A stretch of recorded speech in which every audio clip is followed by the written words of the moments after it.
Welcome to the Inside Voiceover video training blog, and I'm Susan Berkley, and it's the holiday season, so you might be thinking of taking your microphone with you where you go. Maybe you've got some travel plans.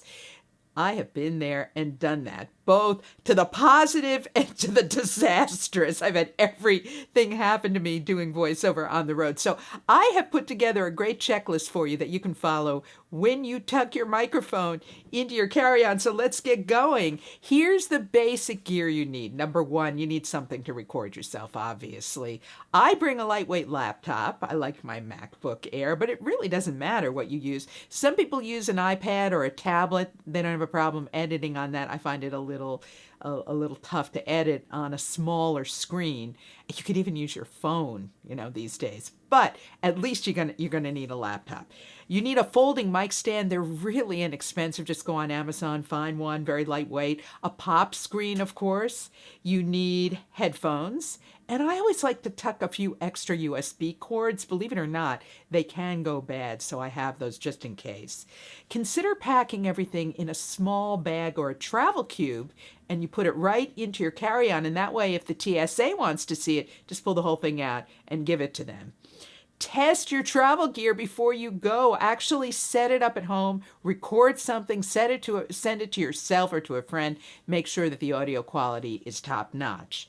Internet access. Now, even today, it can vary from hotel to hotel. So you want to make sure you can get it in your room, but just call ahead or go online and make sure ahead of time. You don't want any surprises, especially if you're going to be traveling to, say, to Europe or overseas, someplace where internet is not as frequent. Here's something really important you might overlook. If you're traveling with other people, make a plan ahead of time. Negotiate how much time you will be alone in the room and how much time you're going to spend looking at your phone. Boy, oh boy, this can lead to a lot of fights if you don't handle it ahead of time. And so you might want to spend some of the meals in the room recording so you don't inconvenience your travel mates.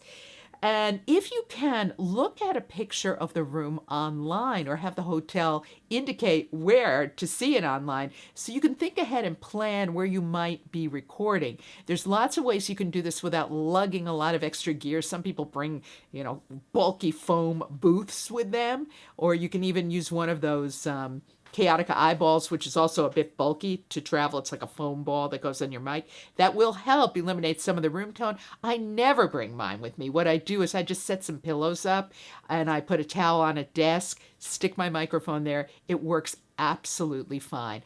And you got to make sure you're in a quiet room away from the pool and the elevator if you can. So have a wonderful New Year holiday season and good travels. I'm Susan Berkley, back next week with more Inside Voiceover.